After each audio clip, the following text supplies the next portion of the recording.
Education future education కోసం skill గాని అదే సమయంలో మనం ఇచ్చే సిలబస్ గాని ఇవన్నీ కూడా మార్చి ఏ విధంగా ఇన్నోవేటివ్ వే ఏదైతే 10th క్లాస్ కంటే ముందే వొకేషనల్ ఎడ్యుకేషన్ పెట్టగలుగుతామా, యూస్ఫుల్ ఎడ్యుకేషన్ పెడతామా, డిగ్రీల్లో ఎన్నిట్లో సిలబస్ టోటల్ గా మారుస్తామా.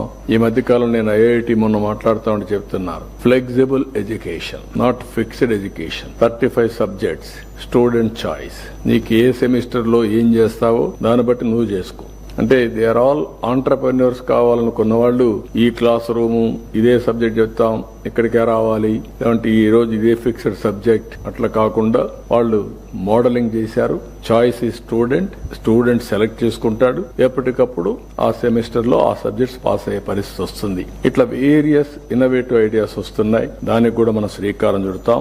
అల్టిమేట్ గా మీరందరూ గుర్తుపెట్టుకోవాల్సింది, ఎక్కడికక్కడ ప్రజాప్రతినిధులు, అధికారులు అంతా కూడా సోషల్ యాక్టివిస్టులు కూడా ఎవరైతే కలిసి రాగలుగుతారో వాళ్ళందరినీ కలిపి తీసుకొని వెళ్లాల్సిన అవసరం ఉంది.